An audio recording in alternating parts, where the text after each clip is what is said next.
Ciao a tutti, sono Sabatina Napolitano. Ho già annunciato su Instagram che volevo leggere delle poesie da corsivo. Queste poesie, questa raccolta di testi è stata già annunciata da Edoardo Olmi nel luglio del 2019, che ne ha condiviso alcuni testi sulla pagina Facebook Nuova Poesia Fiorentina, Nuovi Affluenti.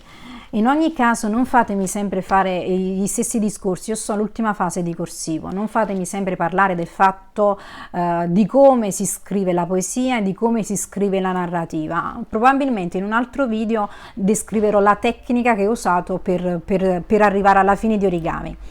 Siccome stiamo nel periodo maturo della nostra vita, soprattutto chi è dopo i 30 e soprattutto chi come me scrive da quando aveva 14 anni, sui blog, quindi era un atto pubblico, allora io non ho amiche immaginarie, soprattutto non prendo treni immaginari con amiche di scrittrici e non, o con parenti, cugini, mariti, compagni di scrittrici immaginarie. Non ci sono scrittrici della mia stessa generazione al momento che io stimo, perché altrimenti lo direi palesemente, perché sono una persona garbata, cortese e gentile. Non mi piacciono i romanzi lunghi. Il romanzo che supera le 300 pagine per me già non è piacevole, perché io credo che negli anni zero lo scrittore non possa chiedere tutto questo tempo al lettore contemporaneo. Quindi i primi testi sono usciti il 15 luglio del 2019, successivamente nel settembre del 2019 fino al dicembre del 2019, che Andrea Raus ne ha condiviso dei pezzi, dei testi, delle parti su Nazione Indiana, e poi ieri ne ho pubblicato io alcuni testi. Leggerò delle poesie che sono paradigmi di questa raccolta, ma ce ne sono tante di poesie in questa raccolta, è una raccolta densa. Destino disinvolto. Era l'ora del loro grande riflesso. Decise di regalarmi un viaggio agli inizi degli anni 2000. Commissionò dei registi per un viaggio, per un film biografico post mortem, poi lo trafisse un sentimento del tempo tanto forte che così, severo e deciso, era nella bellezza di un marito. Poi mi lascia svegliarmi, che quando parla non usa virgolette. Sapere, sentire questo. Limpidità di un amore commosso. Con una sola parola cancellava ogni rimorso, riempiva di una sfiducia snob i giorni della settimana. Mentre scrivo sento uno stridere di topo. Non c'è alcuna guardia alla torre dell'anima. Qualcuno potrebbe affacciarsi all'anima, dimenticare riflessioni sugli elementi naturali ed essere costantemente in guardia. Ma in questo non c'è verità e non c'è poesia. Lui si dedica a me e mi colma di comprensione, mi accompagna ogni volta che cade forte, e questo alle Speridi non interessa. Guardo un dipinto delle pittrici suicide, ogni suo desiderio si ingigantisce quando apre le braccia.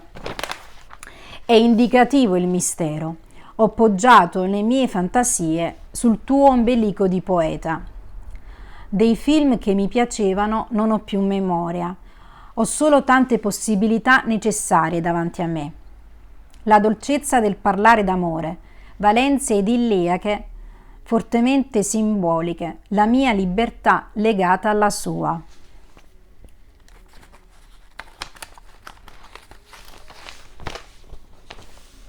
Secondo testo. Corsivo è mio e viviamo insieme. Evidentemente non è una pura questione di calligrafia.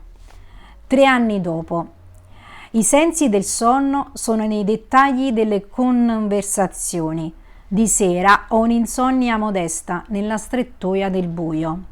Avevo già chiarito le oscillazioni dello spirito, avevo chiara una mappa di diversi segni. È solo che penso a come potrei esserti regina, in ogni mia nuova trasparenza aperta dal dolore, che l'immaginazione ha ricucito. La tua carezza è immortale, ma il tuo bacio no, è denso di altitudine. Ma anche d'altitudine hanno parlato e detto, si distinguono i segni evidenti da quelli invisibili. Ci sono parole che sono come oggetti da dimenticare, che scelgo di dimenticare per incontrarti dopo lavoro, qualcosa come un oggetto da dimenticare lontano muore. L'idea di incanto è quando leggi e sono come una stanca Firenze o una stanca Bologna. A volte non riesco a fare a meno di dimenticare le cose terribili e imperdonabili, ma poi i miei polmoni suonano il richiamo di un canto prezioso, molto più prezioso di me, che mi spinge a selezionare le cose più intime, a voler lasciare andare i vialetti con le libellule. L'avesse pure scritto Stevens, ma qui non si tratta più di una parola che crea, ma di un uomo esperto che accadendo ascolta le mie benedizioni e le applica con una passione calda, lasciando il sarcasmo fuori. Terzo, corsivo e chiaro dentro l'utopia. Mi arrabbio volentieri per sembrarti poi più morbida. Certo, l'iniziativa delle mani è mia. Sull'attico lo sapevano proprio tutti. Non si discuteva per strada né alla chiesa, a volte mi faceva arrossire al fiume. Nelle interviste rielaboro con regalità, sovrana anche nelle tue interviste segrete, respirando forte, trattenendo il diritto di dirmi tutto. Vuoi il diritto del presente, vuoi il diritto di dirmi tutto. A telefono le prime volte fingevo cose mutevoli, fingevo di non avere meriti con altri autori. Gli parlavo di alleati e nemici nella battaglia dell'azzardo. Ho sempre molta energia, soprattutto per i suoi studi, i suoi amici, le passioni uguali nei diritti. Mi pretende, primo, secondo, ultimo, mi pretende, primo, secondo, ultimo, dondolo bene nella destinazione, utopica e impossibile, ospitata, ti prego, dimmi che sono impossibile. Tutto era pietra, modificando i vari modelli autoriali. Mi allenavo a uscire di casa, parlavo francese, era vivere il continuo presagio del mio autunno, che ora si riversa nel mare della scrittura, ed è mio perché ho accavallato la voce ultima e la voce prima con un sortileggio solo nelle mie gambe, e dopo l'intensità percorsa dell'umanità nei suoi occhi, bruciati i sogni pesanti, abbraccio i libri degli altri, e nei libri degli altri vivo anche io. Vivo in lui, memoria e tatto, troppo sale ho assaporato nella sua saliva. Mi scatta diverse foto, ma sempre di spessore. Abbiamo un mio primo piano in un'antologia di poesia francese, tra Michaud e Tarkovsky, tra Esteban e Jacotet, Bonnefoy. Sono fuori dall'etica del narciso. E quante lolite ho speranza di non trovare, prima di sognare di arrivare con la voce negli USA, in India, in Grecia, in Spagna, in Francia, in Germania, in Turchia, in Romania, in Russia, al nord e al sud del Mediterraneo. Proust va bene per l'appetito dei laboriosi, i desideri della scrittura di corsivo sono miei, dal momento che viviamo insieme e siamo sposati, e le uniche polemiche che conosco sono sui cappuccini e i dettagli dipinti di cui parlo avidamente con le amiche. Le ultime due. Le valigie di Vera. Nel sogno in cui mi sveglio di notte e mi chiamo Vera, la sera prima ho bevuto molto vino. Per questo dalle sue aule mi sembra tutto un po' sfocato e faccio un riassunto dei viaggi, mi chiedo le cose più eleganti da mettere nelle valigie. Mi hanno pagato molto poco gli articoli e per questo sono arrabbiata. Non importa, faccio finta di controllare i messaggi sul telefono. Broda Deleuze. Poi c'è uno scritto che ho lasciato in albergo. Ho dimenticato i suoi ritorni. Ma ora li sistemo nei miei posti fertili, in questa mia lingerie profumata. Mutande, camicie, calze come cose. Matematiche da scalare in amplessi di spazi bagnati. Cosa era quel rumore? Diversi bambini che giocano al parco, altri sdraiati sull'erba. Donne che portano i cani al supermercato. Siamo in una foto di gruppo insieme a degli scrittori che mi rincorrono. Qualcuno si ferma all'area di servizio. Tu prendi un caffè, mentre il tuo amico parla al telefono. Si comincia con gli atti a gridare, si comincia dal corpo. Si sommano i passi e le bracciate per ogni volta che ho abbassato lo sguardo. Mi fermo in farmacia. Nel mondo danno notizie di milioni di ettari distrutti, in Siberia, in Amazzonia, Australia e chissà dove. Tableau vivant. Non ho mai creduto di norma a qualcuno che potesse appoggiare le mie opinioni. A tal punto è arrivata oggi la mimesi, a tal punto ci decapitiamo, abbiamo pietà di mordere. È più facile detronizzare delle distrazioni che prendersi cura di vari autismi. L'etica non è uno spasso, non lo sono nemmeno le folle in stupore. Le dediche felici, le trappole che si fanno gli innamorati. Prendo le distanze facilmente dalle certezze degli altri così rigide, dalle parate dei sofisticati, che sono solo degli oppressi, e mi vengono a dire che la soluzione sta nel parlare per sussurri. È odioso, ma vanno gelosamente custodite le cose. La distanza è fatta di sguardi, cancellati da questa spigolatura, il corpo degli altri. Ieri una commessa mi ha detto che sembravo sua sorella. Non ho insistito. Qui tutti siamo il divieto di tutto, se non decidiamo di dimenticarci. In libreria invece stavo comprando una penna e 4 ragazzi mi si sono avvicinati, chiedendomi se fossi una certa Isabelle. Ho risposto che sono bella, ma non so chi cercano.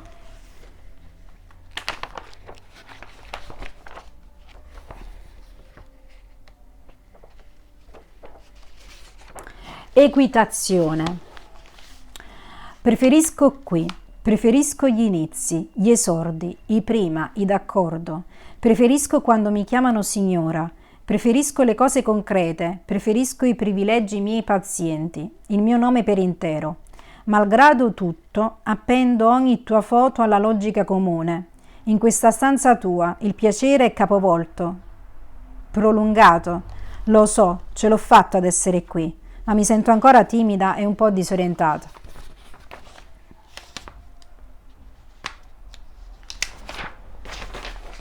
Malgrado ogni epica sovvertita, hai dimenticato tutte. Sei accaduto nei libri e fuori dal pensiero, quasi come finestre su di ognuno. Abbiamo mangiato una pizza, malgrado l'incipit e il punto di fuga, si è organizzato l'evento. Dunque ora posso ripetere i tuoi segni, posso ripetere i tuoi dubbi e malgrado tutto sussurrarti ancora di non fremere, di non parlare.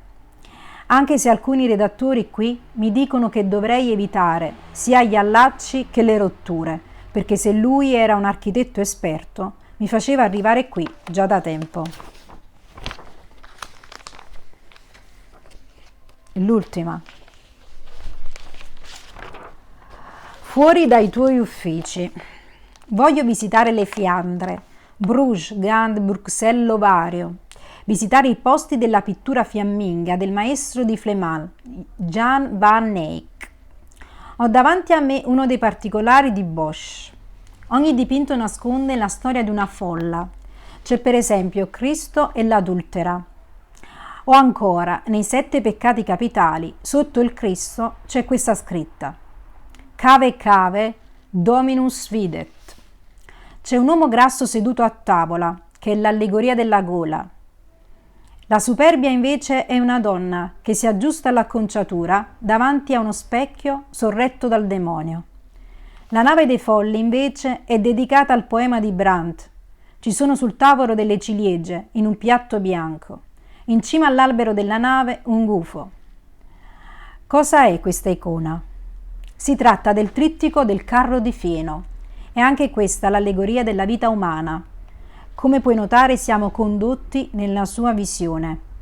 Il cammino della vita a cui seguono il peccato originale, le costruzioni infernali, la battaglia fra carnevale e quaresima. Gli angeli ribelli che quando cadono si trasformano in rospi, il demonio azzurro che rappresenta il peccato. Nel trittico delle delizie, Cristo ha un bellissimo manto rosa e tiene per la mano destra Eva. Nell'opera si sprofonda nel paradiso terrestre. Al centro del trittico, intorno una piscina, ruota una folla di uomini a cavallo di animali. Ognuna di loro rappresenta un peccato. Gli strumenti musicali tormentano i dannati nell'inferno musicale. Il mondo finisce bruciando. Nel trittico delle tentazioni vediamo un Santo Antonio tentato. Il demonio ha scatenato contro il santo una terribile sabba. In ultimo c'è il trittico del giudizio. Bosch inventa delle figure originali, dei grilli metà umani e metà bestie. Le ambizioni ci tengono stretti, ricama orizzonti, ombre e misteri, cuciti addosso, scolpiti tra le lenzuola, che sono fradice dei tuoi sì. Le pareti del tuo fiato ogni cosa qui mi stringe, ogni cosa mi è vicina, come te che anzi mi proteggi dai nostri peccati diamanti.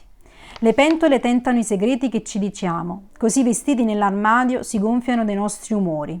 Sul tavolo le stampe dei pomeriggi. Sforzeremo in noi un'altra follia di oceano. Se ti tocco sei l'India, ancora sei l'America, sei la Russia. Sei tutto l'inverno che grida il tuo eros scucito addosso. Perdonami se ti perdono me stessa. Mi perdonerai se ti perdono fuori dai tuoi uffici. Con questo ho finito, grazie, ciao a tutti.